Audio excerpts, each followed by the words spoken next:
L'eau de la terre. Petite histoire française. Une grenouille vivait au bord d'un trou rempli d'eau, près d'un ruisseau. C'était une petite grenouille verte, discrète, ordinaire. Elle avait envie de devenir extraordinaire et réfléchissait aux moyens de se faire remarquer. À force d'y penser, elle eut une idée.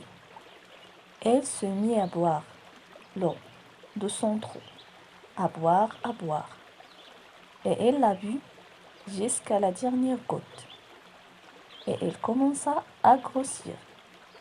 Ensuite, elle se mit à boire l'eau du ruisseau, à boire, et elle l'a bu jusqu'à la dernière goutte, et elle grossissait de plus en plus. En suivant le lit du ruisseau, elle arriva à la rivière, et elle se mit à boire l'eau de la rivière, à boire, et elle l'a bu jusqu'à la dernière goutte.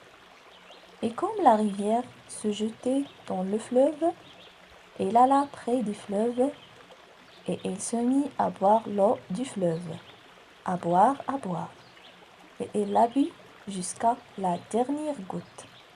Et la grenouille gonflait. Comme le fleuve se jetait dans la mer, la grenouille alla jusqu'au bord de la mer, et elle se mit à boire l'eau de la mer, à boire, et elle l'a bu jusqu'à la dernière goutte qui était la dernière goutte d'eau de toute la terre. Son ventre, ses pattes, sa tête étaient gorgés d'eau, et même ses yeux, qui devinrent tout glopuleux. La petite grenouille était maintenant extraordinaire, gigantesque. Sa tête touchait le ciel. Les plantes avaient soif, les animaux avaient soif, et les hommes aussi avaient terriblement soif. Alors tous se réunirent pour chercher un moyen de récupérer l'eau de la terre. Il faut qu'il ouvre sa large bouche afin que l'eau rejaillisse sur la terre.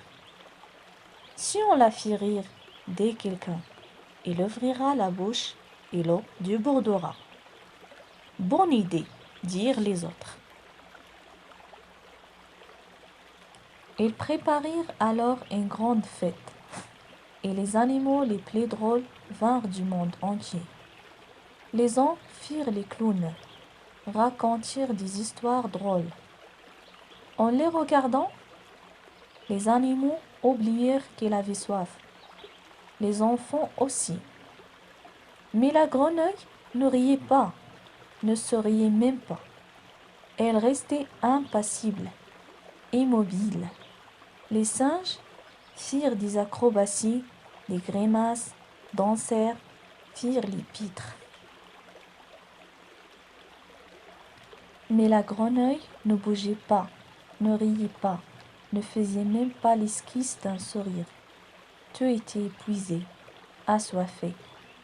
Quand arriva une petite créature insignifiante, un petit ver de terre, qui s'approcha de la grenouille et se mit à se tortiller, à onduler. La grenouille le regarda, étonnée. Le petit ver se dimona autant qu'il put. Il fit une minuscule grimace et la grenouille éclata de rire, un rire énorme qui fit trembler tout son corps. Il ne pouvait plus s'arrêter de rire, et les eaux débordurent de sa bouche grande ouverte. L'eau se répandit sur toute la terre, et la grenouille rapetissa. La vie peut recommencer, et la grenouille reprit sa taille de grenouille ordinaire.